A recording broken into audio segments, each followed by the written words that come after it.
नमस्कार, मैं डॉक्टर पलाशी विश्वास। आज हम संध्या सुंदरी नामक कविता का पाठ और उसकी व्याख्या करेंगे। संध्या सुंदरी कविता छायावादी कवि सूर्यकांत त्रिपाठी निराला की रचना है। संध्या सुंदरी कविता में कवि निराला जी ने दिवस के अवसान अर्थात संध्या बेला के सौंदर्य का वर्णन किया है। वे संध्या बेला को एक सुंदरी के रूप में प्रस्तुत करते हुए उसके सौंदर्य का वर्णन करते हैं। तो चलिए शुरू करते हैं संध्या सुंदरी नामक कविता का पाठ और उसकी व्याख्या। कवि लिखते हैं, दिवसावसान का समय मेघमय आसमान से उतर रही है, वह संध्या सुंदरी परी सी धीरे धीरे धीरे। प्रस्तुत पंक्तियों में कवि कहते हैं, दिन के समापन का समय है, बादलों से भरे हुए आकाश से संध्या रूपी सुंदरी धीरे धीरे परी के समान नीचे उतर रही है। कवि आगे लिखते हैं, तिमिरांचल में चंचलता का नहीं कहीं आभास, मधुर मधुर है दोनों उसके अधर, किंतु जरा गंभीर नहीं है उसमें हास विलास।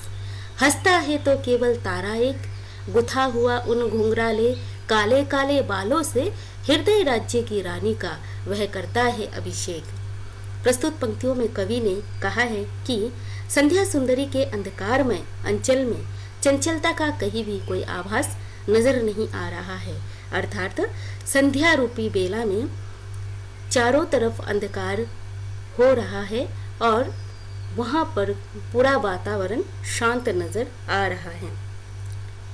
संध्या रूपी परी के दोनों अधर अर्थात उसके दोनों होठ मधुर है किंतु गंभीर भी है और उनमें हास विलास व्यक्त करने वाली क्रियाओं का अभाव है। उस परी के घुंघराले काले काले बालों में गुथा हुआ केवल एक तारा हंसता है और ऐसा लगता है मानो वह हृदय रूपी राज्य की रानी का अभिषेक कर रहा है। कवि आगे लिखते हैं, अलसता की सी लता किंतु कोमलता की वह कली, सखी नीरवता के कंधे पर डाले बाह, छा सी अंबर पथ से चली।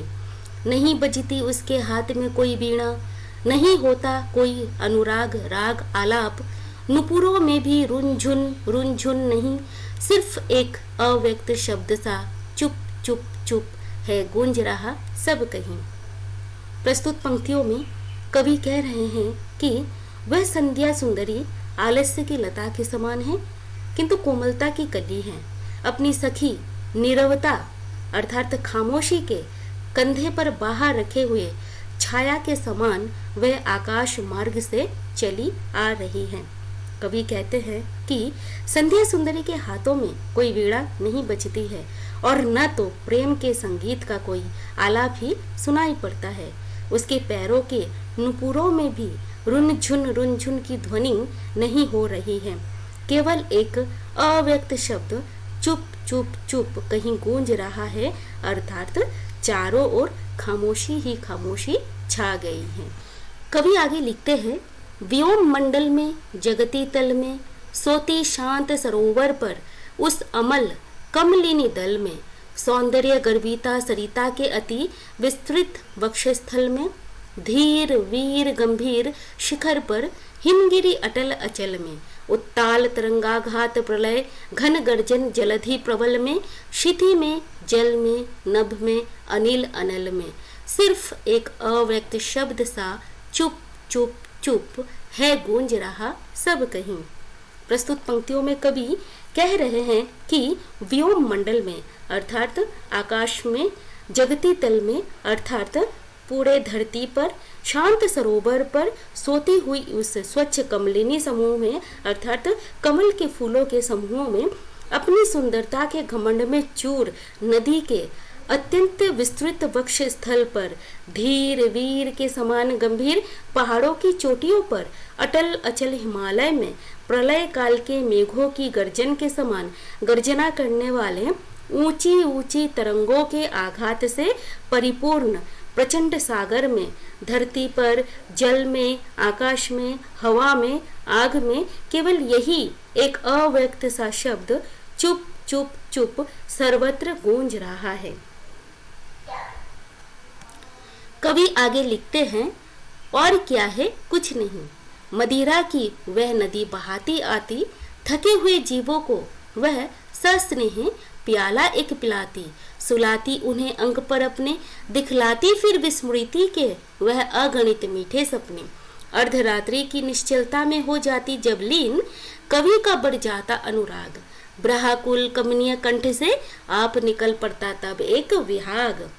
प्रस्तुत पंक्तियों में कवि संध्या के सम्मोहक प्रभाव का वर्णन करते हुए कहते हैं कि संध्या सुंदरी मादकता की नदी बहाती हुई आती है, वह थके हुए जीवों को प्रेम पूर्वक मस्ती का एक प्याला पिलाती है तथा उन्हें अपनी गोद में सुलाती है। इसके बाद वह विस्मृति के अनेक मधुर सपने दिखलाती है, अर्थात संध्या वेला दिन भर परिश्रम करने के कारण थके हुए प्राणियों को प्रेम से मस्ती भरी नींद का एक प्याला पिलाती है और लोग उसकी गोद में बेसुध होकर सो जाते हैं। फिर बीती हुई घटनाओं से संबंधित अनेक मीठे मीठे सपने देखते हैं। जब वह आधी रात की निश्चलता में लीन हो जाती है, अर्थात जब अर्धरात्रि का सन्नाटा चारों ओर छा जाता है, तब कवि का अनुराग बढ़ जाता है और कवि के हृदय में प्रणय भावना जाग उठती है। उसके विरह से व्याकुल सुंदर कंठ से विहाग राग अपने आप फूट निकलता है। कवि की विरह वेदना विहाग राग के रूप में उसके कमनीय कंठ से प्रकट हो जाती है।